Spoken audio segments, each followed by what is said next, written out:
ऊंचे पहाड़ों के बीच बसे एक रहस्यमय जंगल में फेलिक्स नाम की एक चालाक और आकर्षक लोमड़ी रहती थी। अन्य लोमड़ियों के विपरीत, फेलिक्स के पास एक दुर्लभ और असाधारण उपहार था। वह एक जादूगर था।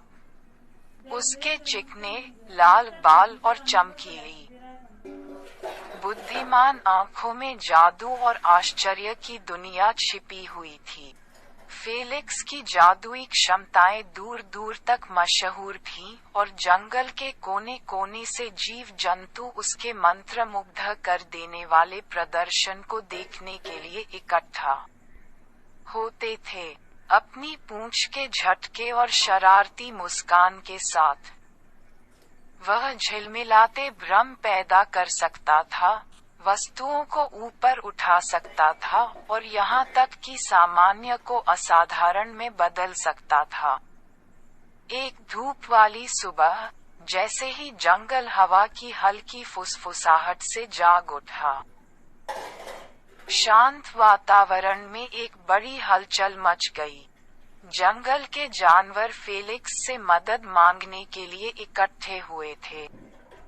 जंगल में गहरी, अभेद्य धुंध छा गई थी, जिससे निवासियों में भ्रम और भय पैदा हो गया था। ऐसा कहा जाता था कि धुंध एक प्राचीन और शक्तिशाली जादूगर का काम था, और कोई भी इसे दूर नहीं कर सकता था।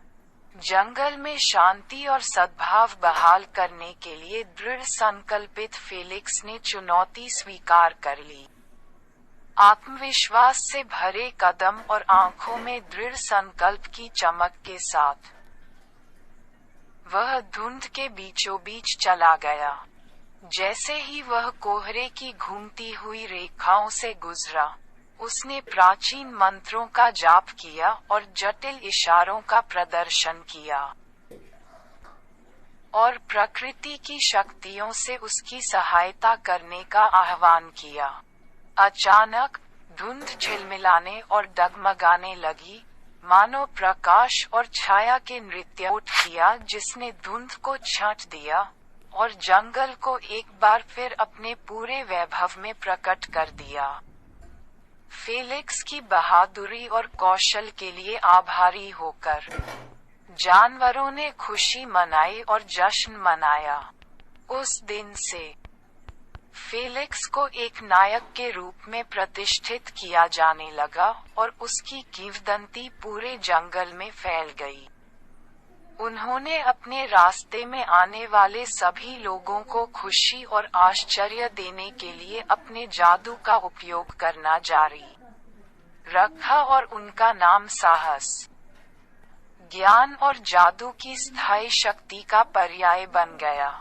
और इसलिए जादूगर लोमड़ी अपनी त्वरित बुद्धि और दयालु हृदय के साथ मंत्रमुग्ध जंगल में एक प्रिय व्यक्ति बनी रही, जहां उसके असाधारण करतबों की कहानियां पीढ़ियों से चली आ रही थीं, जो आने वाले वर्षों के लिए आशा और आश्चर्य को प्रेरित करती थीं।